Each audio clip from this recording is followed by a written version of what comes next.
How's it going, everybody? And welcome back to another edition of the Stupid Questions Podcast. Today on the pod, going to be catching up with a round 2 interview with Danielle Lewis, professional triathlete, super nice gal. Good to connect with her after a year, I guess, since the last time we had her on in June of 2024. Crazy how fast these episodes are going. But just wanted to say thank you so much for being here. Hope you enjoyed this interview. And if you are watching, check it out. Got the Stupid Question sign. It may be backwards in the camera. I'll have to figure that out. But anyway, without further ado, I want to introduce you to, for the second time, Danielle Lewis. It's okay. It's okay. It's okay. We're okay. We're good. Just, All right, nice. it's all good. We have this new bottle set up for the back of the bike, and it just came in today. And so Nice. Andrew wants to get it on the bike so we can test it out tomorrow. Okay. Is that for the new rules and regulations stuff? Is that why you're doing that change? No, I don't know. It's some rear system he wants to try out. So Right on. Nice. So this is the same place we chatted last time, yes, I think. You were In the garage? In the garage, yeah. in the garage. Yes, in the garage. Yep, in the garage gym. Nice. How's the garage gym been doing these days? It's good. It is also hot here. Yeah, I was gonna ask you had- about the. Some 100-degree days, or pretty close to it at least.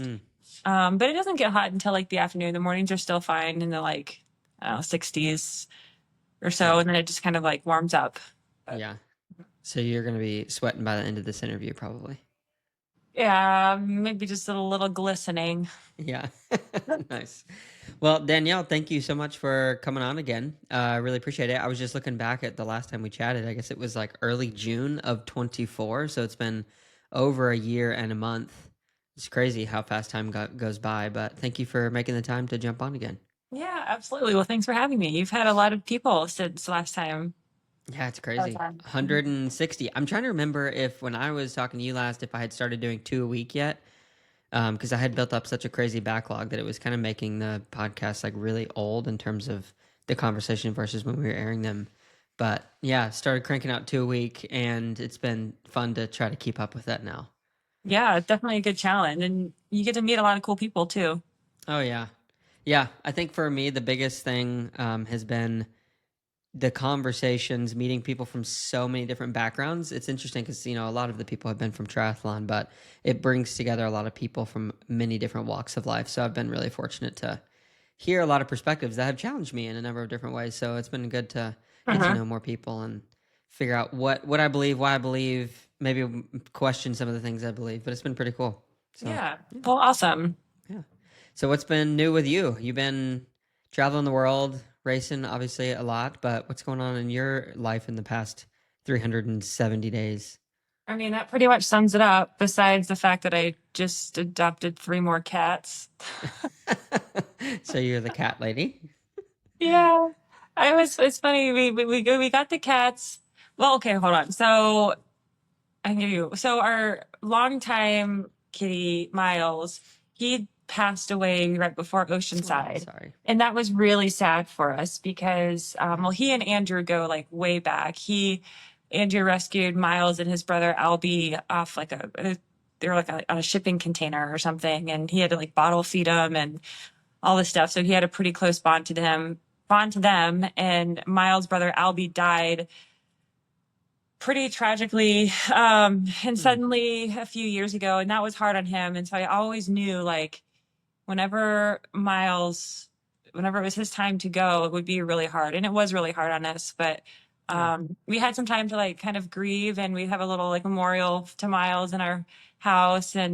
But Andrews wanted to get 2 more kitties, just, because the 2 cats that we already have, they kind of adopted me as their person. And so Andrew's feeling left out. Yeah. Yeah. And so he wanted some kitties to be like his own. So we go to this like really cool, it's called Simply Cats. It's a no-kill shelter. And they're really good about doing adoptions and stuff. They do the vaccines and they take care of them for like health-wise and all the stuff. So anyways, we go there, and I told myself, okay, I'm not allowed to really like participate in this. This is for Andrew. And I can't look at any orange kitties or brown tabbies, because that's what he wanted, orange and brown or brown tabbies.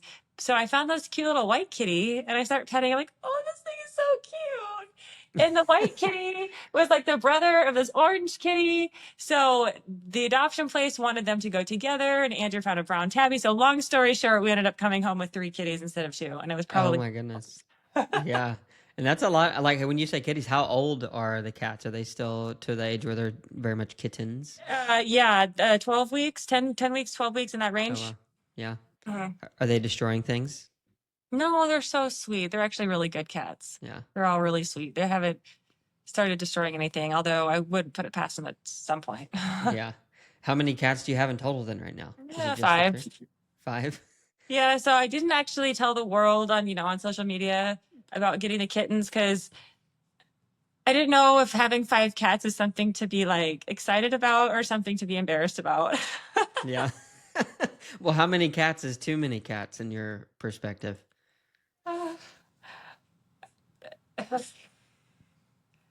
I think it depends on how many litter boxes you have to clean.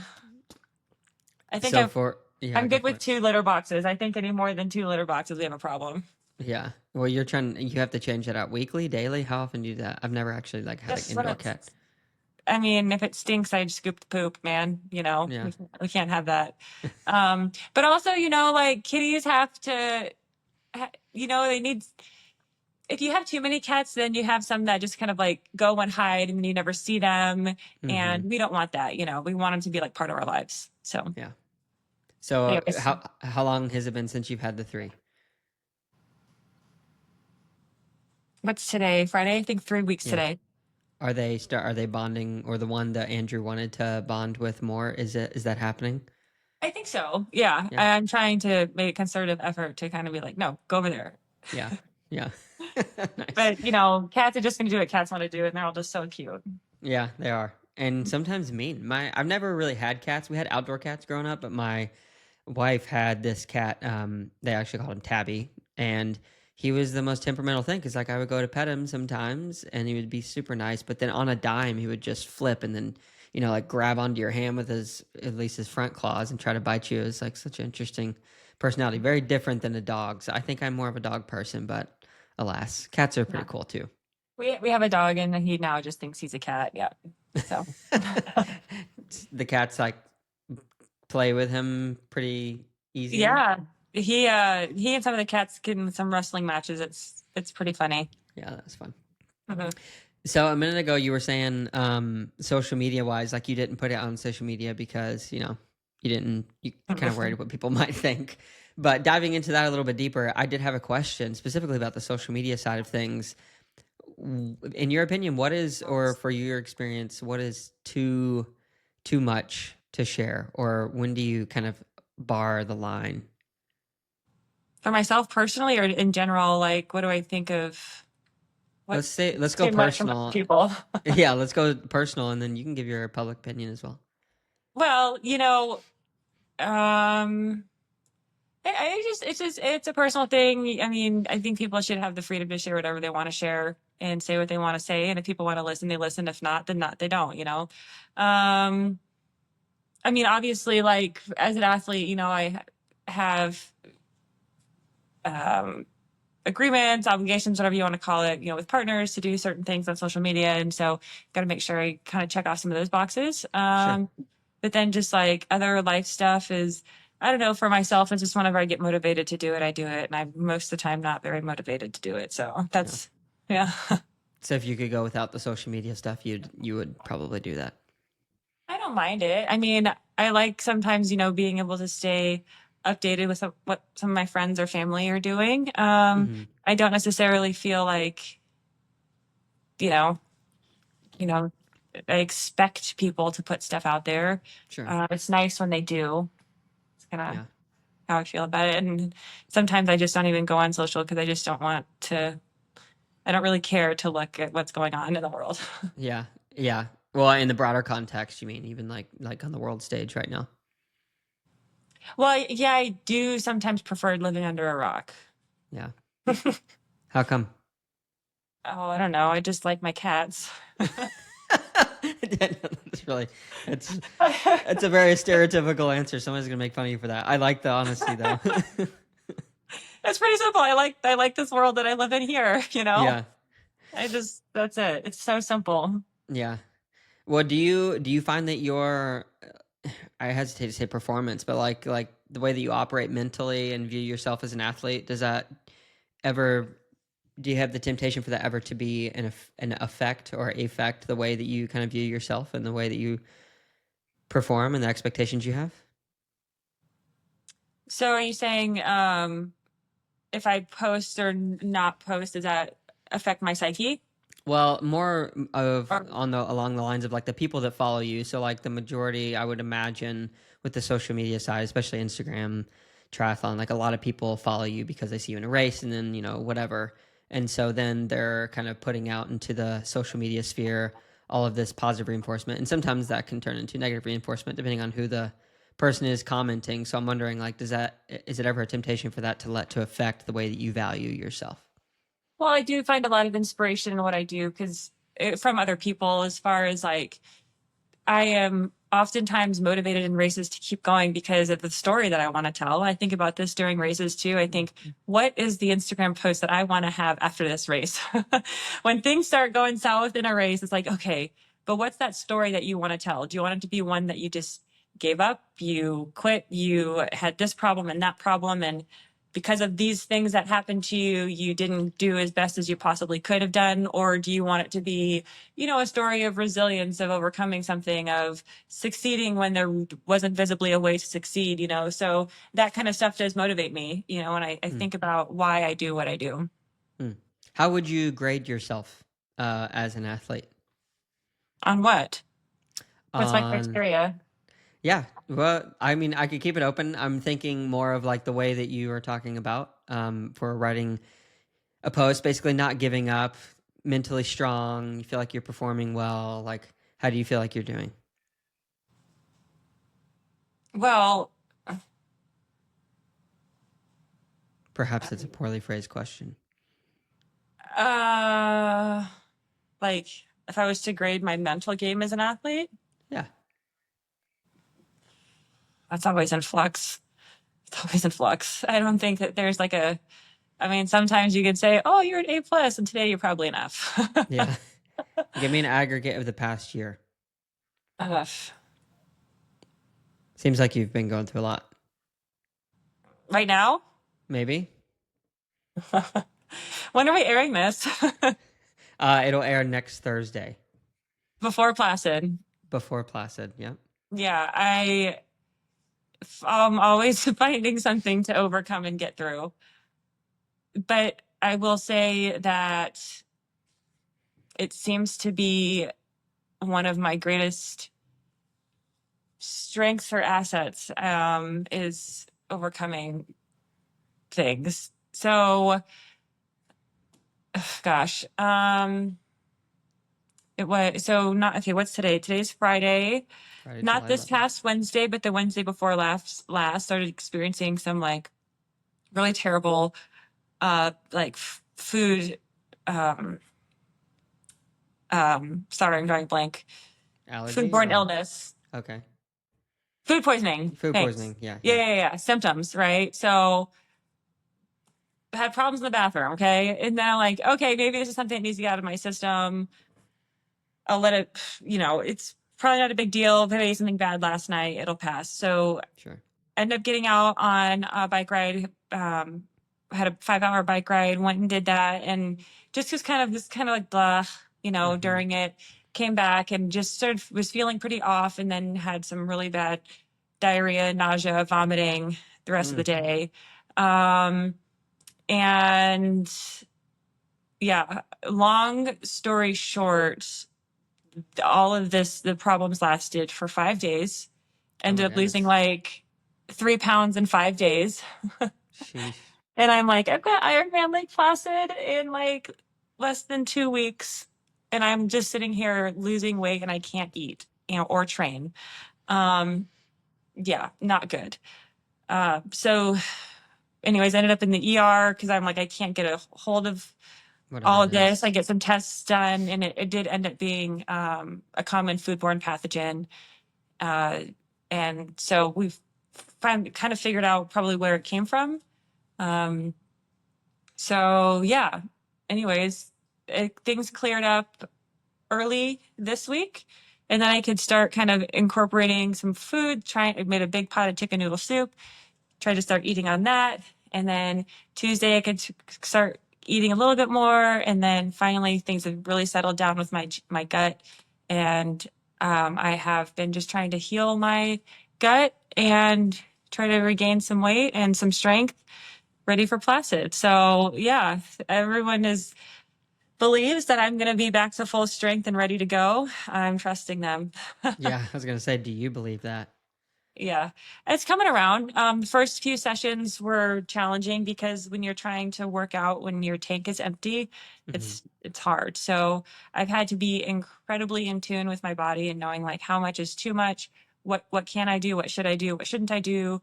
Mm, I'm used to doing a three lot. workouts a day, essentially. 2 or 3 workouts a day, and so there's the day when I get to where I'm maybe going to do my third workout. I'm like, I don't think it's a good idea for me to do that because I just feel like I'm going to try to be pulling But from an energy store where there's just the energy that doesn't exist.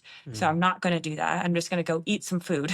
yeah, um, but I feel like my strength is getting back and getting better. And thankfully, kind of all of this happened when there's really not much more to be gained in terms of like fitness. So just a matter of getting strength back and sharpening some things up and getting my head screwed on straight and ready to yeah.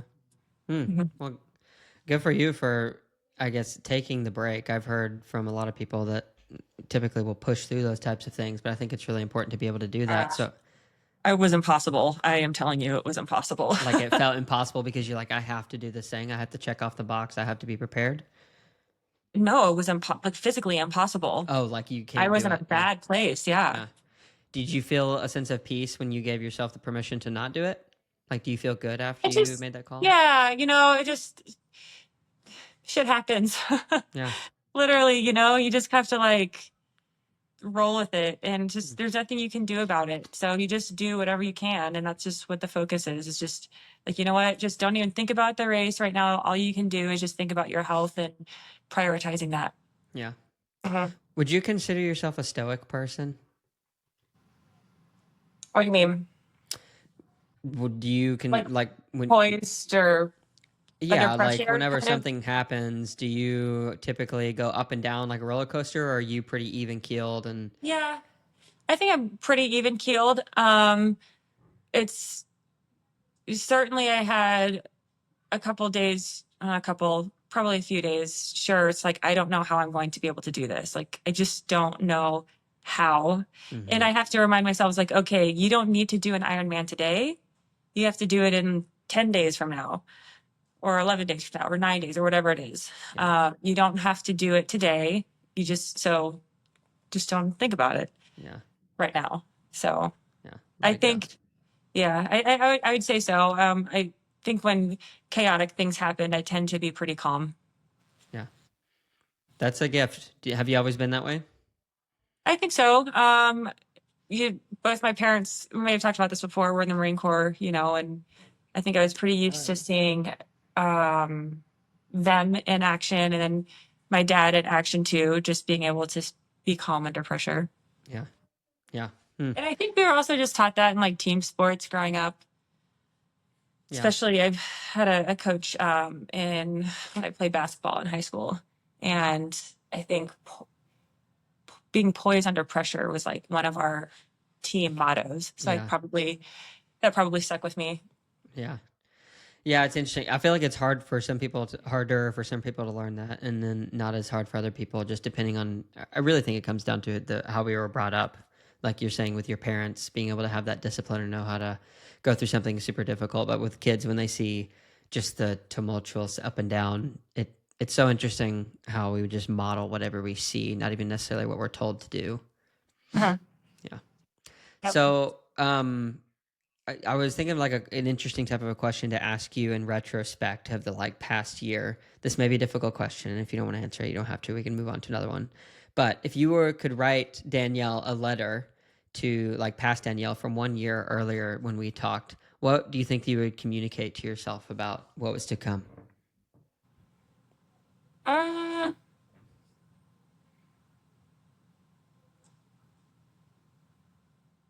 I don't know. I think that I even continue to learn from my past self.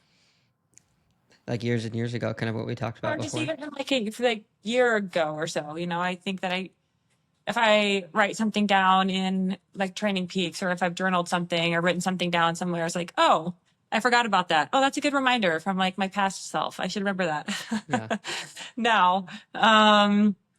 But I really don't really feel like I have quite an answer to this one, because I feel like there hasn't been significant change between now and this time last year. I think, um, the biggest thing is just to kind of keep trusting, keep going, keep believing, and do the best you can.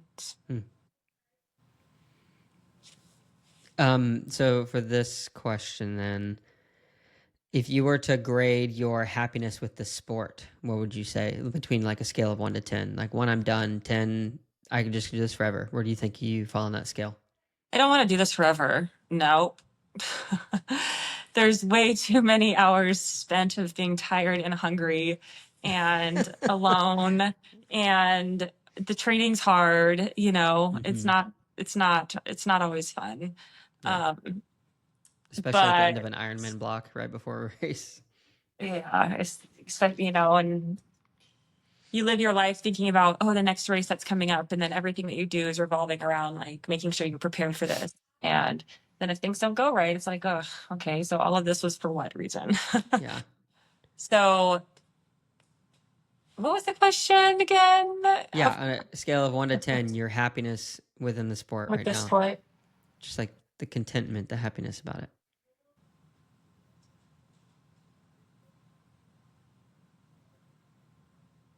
I'm not unhappy. I'm happy. I love what I do. I wouldn't change it. I'm not ready to be done. Yeah. So again, I don't know that I can give it a, A a number. I just like numbers. I'm obsessed with numbers. So if I you can't grade it like that, that's know. fine. Well, because I don't think it's so like Black hard and and white. fast. I think it's Yeah. either you either enjoy it and you do it and you're continuing to move forward in it, or you don't. Yeah. And if you don't feel that, you should probably quit. Yeah. If you're not happy with it anymore, then don't do it. I think this is a sport that it's hard enough as it is. You've got to just really be enjoying it to keep moving forward. Yeah. Well, and forgive me if I asked you this question last time, but how old are you? And do you think that you will like have it figured out what you are interested in doing post triathlon? What if I don't remember how old I am?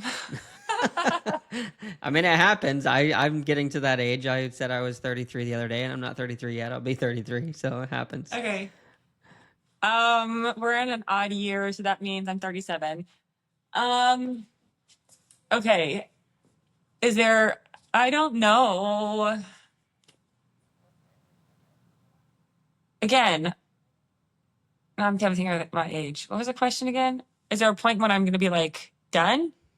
Yeah, well, no, there will be a point when you're done. I can Oh, what am I promise going to do that. But after? yeah, like, do you know kind of what you want to do after, you think? No, I don't really. Do you have some Um, interests or hobbies that you think you'd like to just dive into?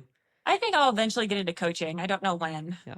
I think that's a big commitment though. And I don't know that I'm ready to commit Mm. to people yet, if In that makes terms, sense. Because like I would put a lot into coaching. yeah, I think I do a pretty good job at it. But I know at least where I am in my career that a lot of the focus is on what I'm doing, and I don't want that to take away from what I would give and invest into other people. yeah. Mhm. Do you think that you'll be a mom? I see that in my future. I don't have a timeline. Yeah. Probably should.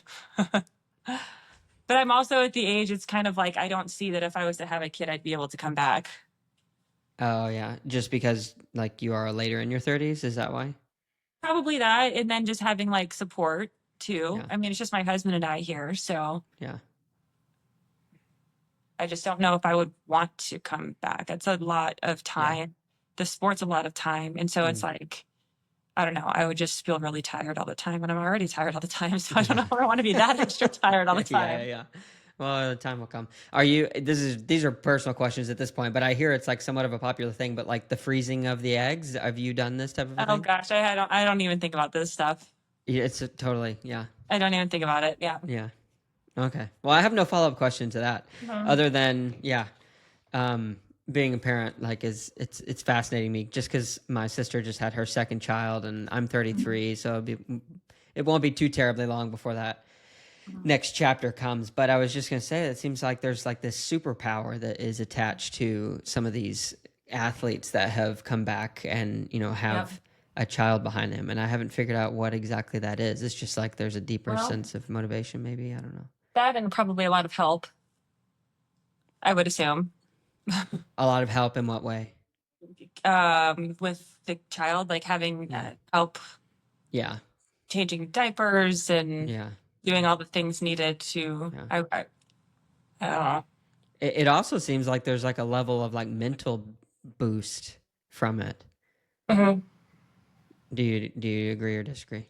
Well, sure. Absolutely. I mean, you have to be committed, right? You can't just be like half in being a parent and half in being a triathlete. I mean, these are things that you have to be super committed to and super disciplined in your day, your training, and everything that's involved to take care of everything. Yeah. So I want to shift gears just slightly, or not so slightly, but on the topic of you talking earlier about partnerships and some of the Mhm. boxes you have to check off.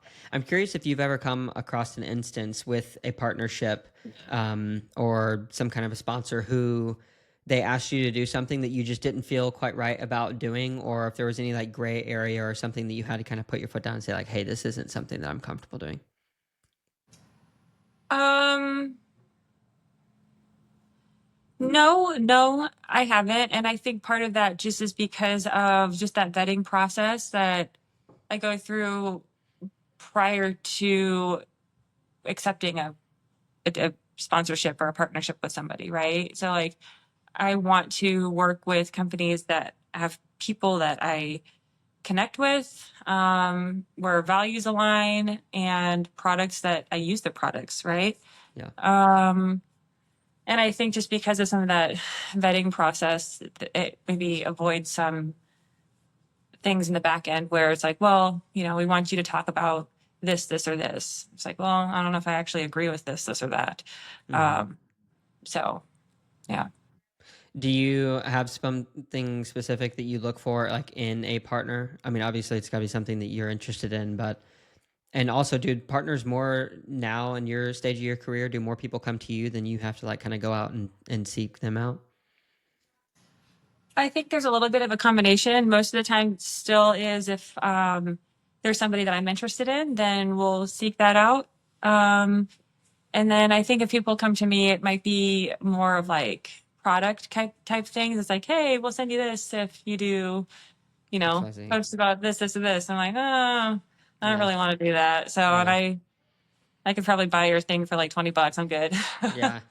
I appreciate it though. Thank you. I Yeah. mean, I mean, I don't want to say this, and people are like, "Well, I'm not going to email her anymore." I'm like, well, Yeah. no, don't do that. But well, so many people. There's if you're constantly getting people to be like, "Oh, we'll send you this thing, and if you can do this for us," I'm like, well, I don't know that I really want to do that. So, anyways, yeah, like I said, I think it's a little bit of a combination. Yeah. Do you ever feel like the tension between who you are privately and what people expect to see from you publicly? Um, no, but I think just like in the world that we live in, it's not always like a free space to maybe say things that you want to say on social media, right? So, um, Please elaborate and give me some examples. I wish I did. I don't know. It could just be like, Like current events stuff, like sure, yeah, politics. Yeah. yeah, current events type stuff. If I guess a hot topic could be like trans women in sports, right? Um, so if I was to have an opinion on that, or what society might deem as like the wrong opinion, you just could, I don't know. Sometimes it's better just not to say anything. Is it? Yeah. Sometimes it's better to just not say anything. Yeah. Do you have an opinion on that matter that you would Well, I be? do. I don't care. People can do whatever they want to do, whatever they feel like they're led to do and they feel like is right for them in their life. Go forth and do it. But I think when it comes down to science, like genetic males have testosterone and Hmm. they'll have this for many, many, many years of their life until they begin to transition, if they're transitioning from male to female. And so they come into sport and say, oh no, well, I'm on hormone replacement therapy or whatever. It's like, well, it's not the same because you've had years of development. So it's like, okay, so if I was to go and just use testosterone for a long period of time and then Hmm. come back into the sport and say, oh no, I'm female. It's like, well, no, you were just off and you were doping for a long time. Like, Mm. well, that doesn't make any sense. Like, you Yeah. know what I mean? So Yeah, that's a good point. it's just not fair for Yeah. women's sport. Yeah. But that doesn't mean that there cannot be a pathway for them to compete. In their own division. Yeah. It just, as it stands, there's just not really that pathway. Yeah. So. Yeah, there's a lot of fumbling around in the dark. It's been really interesting to sit on the sidelines. Obviously, someone who's not professionally involved in any sport, but to see, particularly just around the political scene, how there's just this great flip flop and what the main narrative is pushed on the major um, news outlets or the popular people. How people just flip flop, and it keeps coming back to me. I feel like it ends up being about money for some reason. It's like that seems to be what moves the needle, and then as soon as this side isn't, I don't know, flamboyantly bombastic about standing in the sand and drawing this line in one particular area, when that kind of dies off and people aren't as interested, then it swings the other direction. I feel like that's really weird. Like it's like the pendulum. Usually, a pendulum kind of settles in the middle, but it just keeps swinging to such extremes. It's like there's nobody seems normal anymore. Which actually, I think most people are normal. I think most people sit in the middle, but we're made to believe through just what all the popular, all the reels that get pushed with the billions of views or whatever it is, the some form of media you watch. It's just yeah, I don't know. Which is, again, why I choose to just stay at home with my cats Yeah. and live under the rock. Yeah. Do you think a day will ever come where something just happens so intense where you're like, I mean, you always have your cats, but you're just going to be, it would like get you up out of your seat to go and be like a loud voice for a particular set of issues or values? Well, I think if there's something that really is just abhorrently wrong, perhaps, perhaps. Yeah. How do you know what's wrong? And if you're getting sick of these like kind of gray questions, let me know. But I'm trying to like get you cracked open a little bit more in the values section of things. Well, how do I know? I mean, aren't we all just kind of born with a sense of right and wrong, though, too? I mean, Some people would say no. Some people don't think there's anything is right and wrong, which I think is crazy. But so it's okay to be a serial killer? I mean, yeah, where do you draw the line? so, I mean, if they're, I don't know, they're lying to themselves. Yeah. Yeah. No, I think that there really is an innate sense of right and wrong, but for some reason, it's becoming easier in popular culture to tell people, "Oh, I don't think that's true," and so it becomes like this objective, or excuse me, not objective, this subjective view on what truth can and can't be, which is hard because I had an hour and a half conversation with Ari, Ari Clow. Yeah. Yeah, I had a conversation with him a couple episodes with him, like on his second time, when we were talking about this concept of right and wrong and what truth is. And I believe that there's like very defined sets, almost like physics, of what truth is and is not. But then there's areas that are actually kind of black and white, and I don't think that I have the brain power to be able to decipher one way or the other, because every experience that somebody has can kind of be shaping how they view that one thing. So Yes. Um, yeah, I mean, it just in our society, people do tend to think that their way is the right way, and they're not willing to understand where somebody else is coming from and putting themselves in their shoes and trying to understand their perspective. And I think yeah, that's sad for our society. yeah, it is. It's really hard. So I went to this. It's like this 3-day retreat that one of my friends paid for me to go to, and it had people. I would say there's 40 or 50 of us from very drastically different walks of life. And when you walk into a room, maybe it's a pro briefing or whatever, and you kind of eye people you don't know before, and you kind of cast these judgments. And it's a very human thing to do because you're trying to place people to know, are they safe or are they not safe, kind of a thing. So I did this in this room with these people, and one of these exercises we did, we were told to go and sit with the person who we just absolutely decided in our mind, like, that's not a person I'm going to click with. So I chose this old, just grouchy seeming man. And over the course of the weekend, we did some of these exercises one-on-one. And by the end of that weekend, I kid you not, I was embracing this guy and crying at one point just because he was able to hold space for me in this conversation where I was talking to him like he was my father. So he was a solar father figure. So it's this whole thing. But it just taught me the lesson that, like, if you put everybody, and I say everybody, but people into rooms with just people that you think that you would not get along with, and have people share from their heart, just like the experiences that they have, there's this crazy thing that starts to happen where you like really do fall in love with a person because you see the human side of them. Sure. And I wish that we could do that with like world leaders, all of these grumpy old men who decide who goes in a battle line and dies and who doesn't. You know, it's like, what can we make that happen? Like, what would need to happen to make that happen? It just needs to happen. I think if I was to go into a room, I don't know that there would be anyone that I'd be like, I'm not going to sit next to you unless you stink and you're sneezing all over the place. That person has a story. Well, you know, they can tell me the story from over there. Yeah. But other than that, I try not to be, you know, too judgmental because I know everyone does have a story. They've got a perspective. They have history, you know, wherever they came from and what they've experienced in life. So, Yeah. yeah.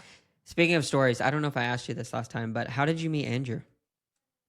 We met through a mutual friend and met at a race, actually. Oh, really? Do you remember the race? Chattanooga, 70.3.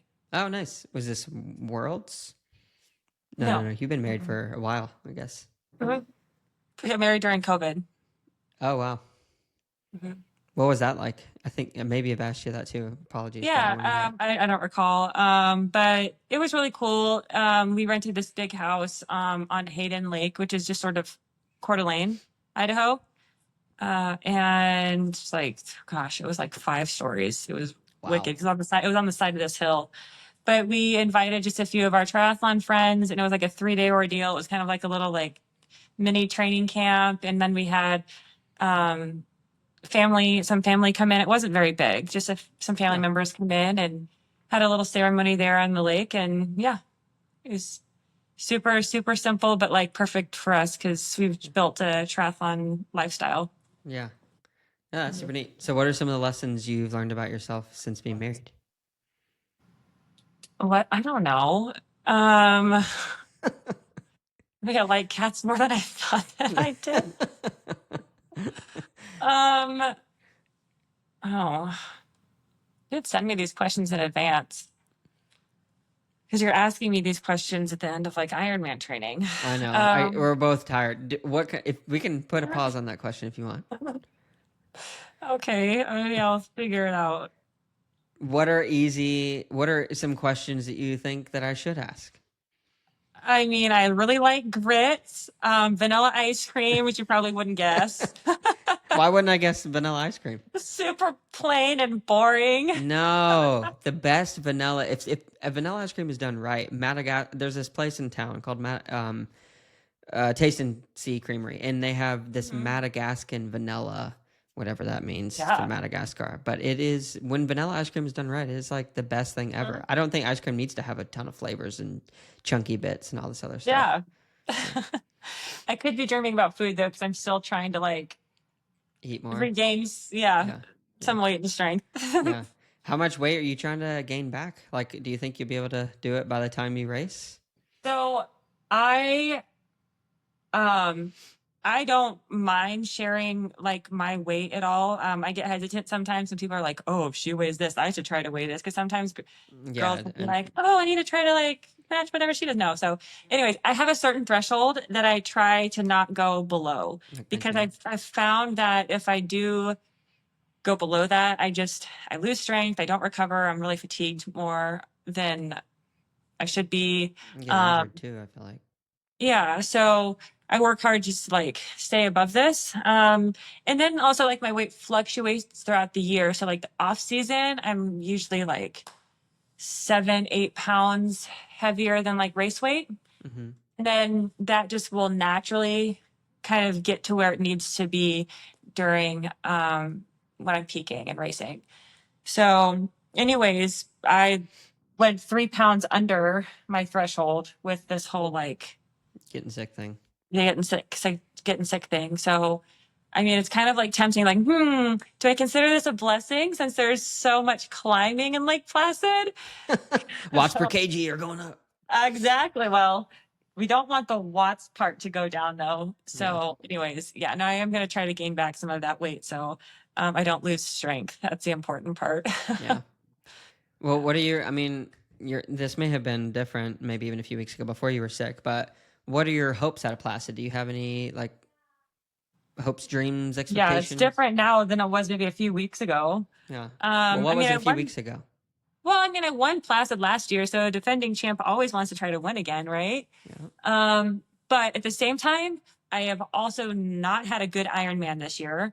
I've done two, and they just didn't turn out well. So I need ideally just a good result, a good, solid result. No issue, nothing weird happen. I just want a good, clean race. Yeah.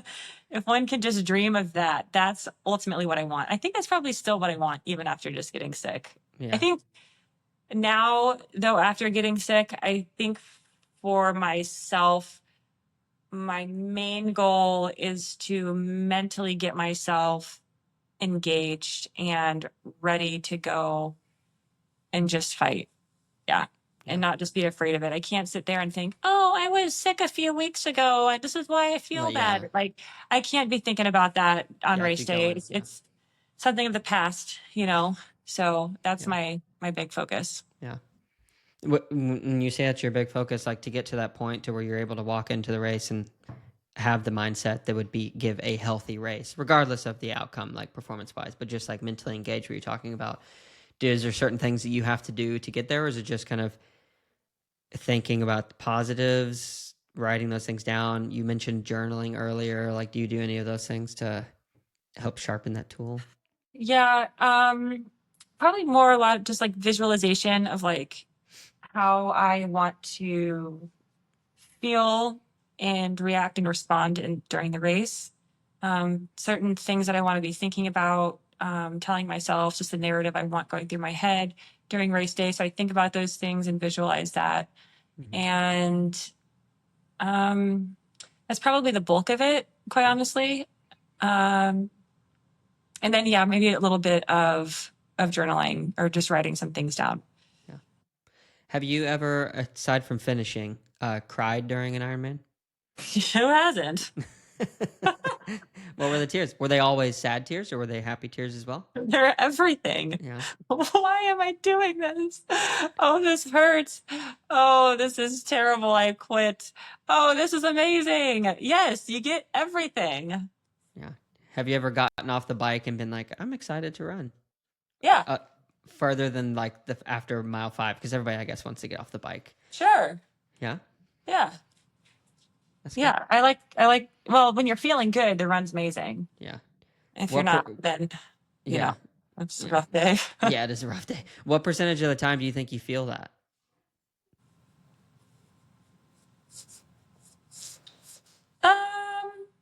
Most of the time, if my nutrition has gone well, Yeah.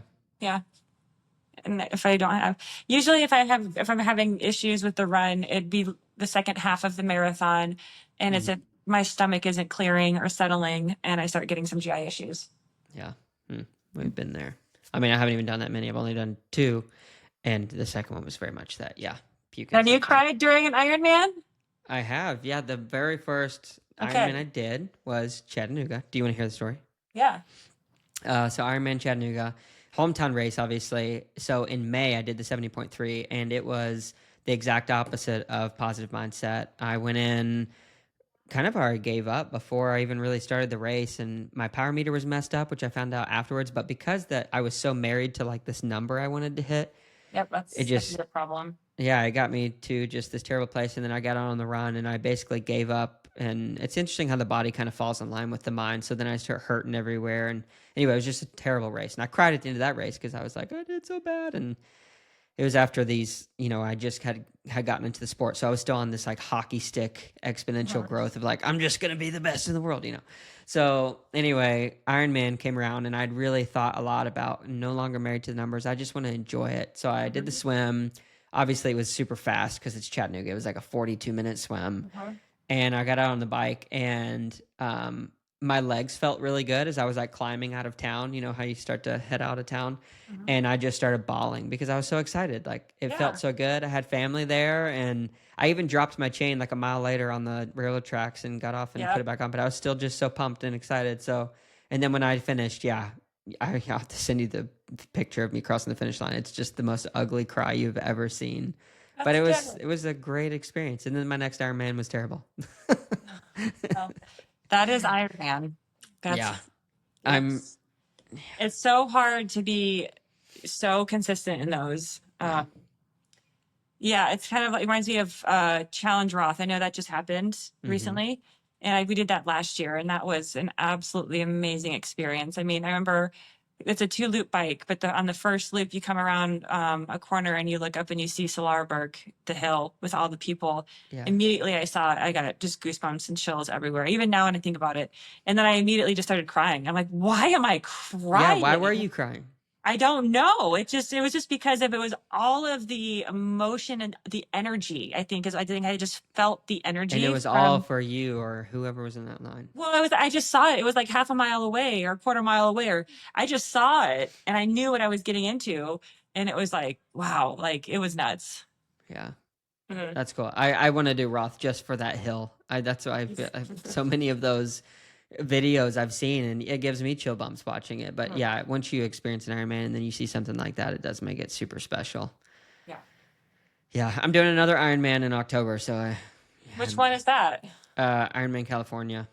Oh, see, that's another fast one. See, look at you picking the fast swims. I just live in California now. Is it a fast swim?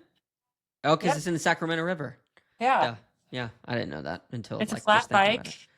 Yep. Yeah, really good choice for somebody who's a $125 and 5'5" and can't hold the power on the flats like all these big train dudes that just fly by. But I'll look forward to it. I want to beat my old coach. He's going to be there from Tennessee, so it'll be fun. Oh, good. Okay. Yeah. Fun. So after Placid, what's going on in your world? So the 70.3 Boise is here the weekend after, which is so exciting. I don't know yet if I'm racing. I'll make that decision after Placid. I was going to say, are you going to be recovered? I've done it before. I've done a full and then a half the weekend after.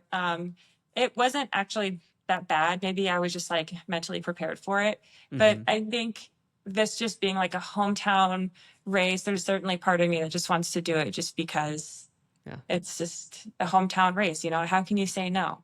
But I have a lot of other events kind of locally and things that are happening that weekend too. So it's just going to be a really fun time. I'm excited about that. We're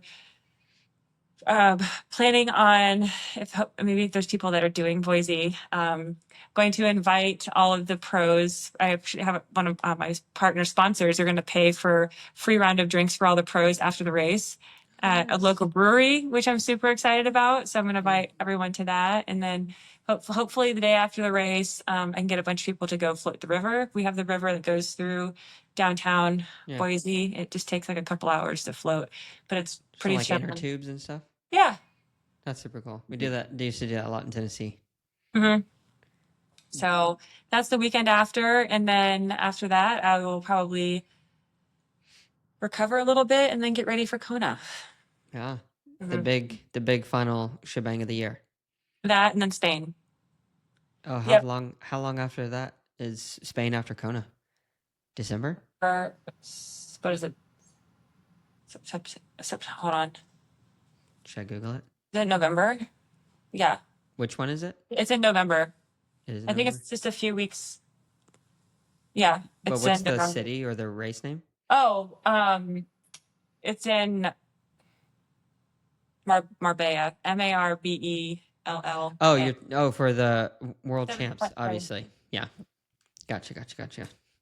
Uh-huh. Yeah. It is on. It's not telling me. Oh, November 8th. Uh-huh. Yeah, nice. That's exciting. Then that's a full season, and you started racing how early? In April. Yeah. Does that feel like a long season to you? I guess not. It's Not pretty this. standard. I don't feel like I've raced that much this year, which is weird because I think I raced more last year by this point. Yeah, nice. Well, it's coming down the pike. That's yeah. Those are some huge races to train for and a lot of travel. Mhm. Yeah, good deal. Sweet. Well, Danielle, thank Mhm. you for letting me ask all kinds of questions. I know you've got a lot of training on your belt. I hope that you continue to gain back the weight and you're able to get to a place that you feel mentally strong and healthy. And it'll be fun to track you in just what did you say, 10 days? It's on Saturday, Sunday. It's the 20th, so Yeah, nine days. 9 days. Yeah, it's coming down the pike. Yep. Well, thank you. Thank you very much. I appreciate it. And good luck in your training for California too.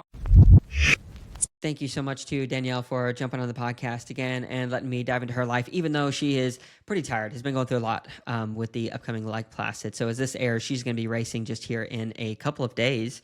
This is on Thursday, so Friday, Saturday, she'll be racing on Sunday. So make sure to go get the Ironman Tracker app or make sure to follow that race online. Thank you again to Danielle for coming on. If you made it to this point in the podcast, thank you so much for being here. Check out the show notes for any of the description stuff that has to do with the podcast, such as the newsletter or the Stupid Question Socks that you may want to pick up. If you are watching on YouTube, like, comment, subscribe, turn on the notification bell. That really helps continue to grow the podcast there. And if you're on Spotify or Apple Podcasts, if you could like, review, comment on those platforms, that continues to help grow the podcast as well. Thank you guys so much for being here. Hope you like the sign, and we'll catch you in the next one. Peace.